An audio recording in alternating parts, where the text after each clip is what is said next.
Hello and welcome to the latest edition of ESPN's Cricinfo Weekly. And Howard alongside me, Dan Thomas. India win the World Cup. What do you think? Well, I think we both predicted that, didn't we? I don't think it was a big surprise. I think it was a fitting final and a superb tribute, of course, for a team who I think were, without a doubt, the best side throughout the whole tournament.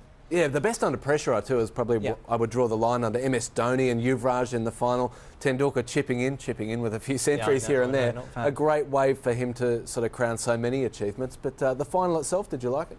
Yeah, I think you'd be a little disappointed as a neutral in that it didn't quite have the finale that I think everyone was hoping for. In the end, India ran out quite comfortable winners. Yeah, one thing that's going to be interesting to me is how this moves on now. India have been the power, the centre for finance in cricket. They've been the centre for fans, obviously, with 1.2 billion people watching. But now they're officially the ICC's best test nation and the best one-day nation. They're going to work on their 2020 skills now with the IPL. But the next stage, is this going to be the start of a period of domination for India, perhaps? Well, I think when you look at the quality that just runs all the way through that India squad, I know we talked about that previewing the final in a sense, that's why we felt they were going to beat Sri Lanka just because of that strength in depth all the way down the batting order. And when you look at the skills of their bowlers as well, you could see why they went on to be World Cup winners. And I think we're going to see a lot more from India over the next decade or so. Certainly 1.2 billion Indians thought the World Cup tournament was a success. Time to find out what the ICC's chief executive thought. The best thing about this World Cup, quite frankly, that it's over. I think it was phenomenal cricket that we saw. I would credit the players for really having gone out and played some brilliant cricket. We saw the future of 50-over cricket entrenched in the manner that the players have executed on the field of play.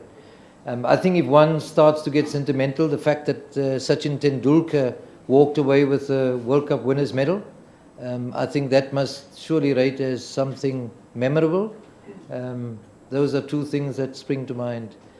In terms of lessons to be learned, there's certainly something around the ticketing process that we need to consider for future events, particularly where there's such a high demand for tickets. Other than that, I do not want to, at this stage, think about the detail, because overall, I'm very impressed at the way the event went. So the boss thought it was a pretty good tournament. What did you think? I want to ask you a leading question, though. What's your favourite moment? Favourite moment, and it might seem strange coming from an Englishman, but I think it was the match against India. You just felt it had absolutely everything. I don't think you kind of see that sort of game at 2020 level. It was just a superb advert for the game, even though it did end in a tie in the end. My game, well, my favourite game was an England game as well, but it was England-Ireland. Yeah, well, there's a surprise. Yeah, but I thought it really electrified the tournament. I know that's an easy one for an Australian to say England went down, but really, the minnows standing up and beating one of the big boys is always a good story. That's the beauty about sport, isn't it? Let's face it, if you've got an underdog that beats someone with a traditional history that England do have in the sport, I think even as an Englishman, you can tip your hat and say, you know, congratulations to Ireland. And I suppose that leads us on to discuss how sad it is, in fact, that Ireland won't be involved in the 2015 tournament. Obviously, now it's been whittled down to just 10 teams. I don't quite see why this decision has been made, Ant.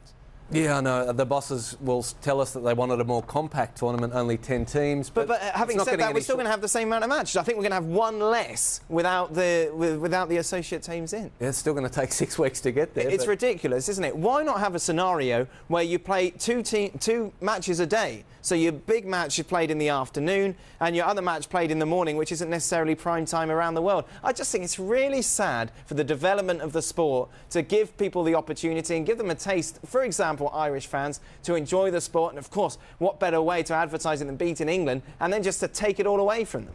Well, I'd say that this is cricket politics and it's no place for common sense, Dan. Well, yes, I know. Just politics full stop, maybe. Right, but we have got some great cricket to look forward to.